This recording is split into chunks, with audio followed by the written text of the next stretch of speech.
Hola a todos, ¿cómo están el día de hoy? Espero que se encuentren muy bien. Yo siempre muy feliz de poder estar con ustedes. Today we're gonna learn estar más gerundio. Are you ready? Let's see. So first, what is that? Okay. So, estar más gerundio es una perífrasis verbal que expresa una acción en desarrollo. So basically, this form then is created by the conjugated verb estar plus a gerund, el gerundio. Together, they will express an action that is going on at the moment, okay? Una acción en movimiento del presente, okay? Basically what we are doing now. But don't worry, I'm gonna go step by step. First, we're gonna go with the grammatical explanation, and then we're gonna go, of course, with examples. So the first part, estar, as you know, in a present tense, it has this conjugation, okay? That is in the singular and in the plural. Now, the gerund, el gerundio, but in English is the gerund, have two different endings, okay? So, for verbs ending in ar, por ejemplo, trabajar will be trabajando, o estudiar, estudiando. So, verbs ending in ar, the end is gonna be ando. And for the verbs ending in er or ir, like comer o vivir, will be comiendo, viviendo, riendo, bebiendo.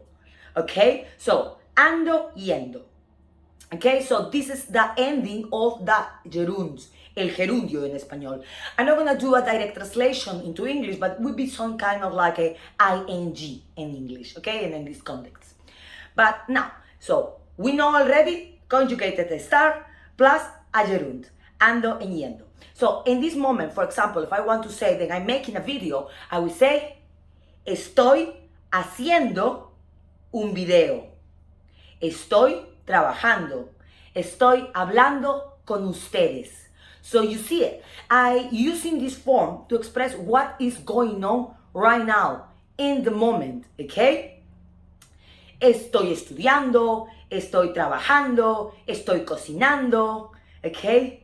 Estoy caminando hacia la parada de bus. Okay? So, remember, estar más gerundio is always to express, okay, in this context, an action and a movement. And of course, in the present tense, a present action, okay, then is going on at the moment. This is kind of like very straightforward. I don't know if you heard about this before. If it was your first time, I hope that this was clear and easy for you. Let me know on the comments. It's also on the channel some other different forms of estar en gerundio, basically like on past tense, so you can go and have a look on our playlist. It's a lot of videos. I hope then you subscribe to our channel if until this point you're still not. Subscribe button. And I really hope to see you in our next videos. Ciao, ciao!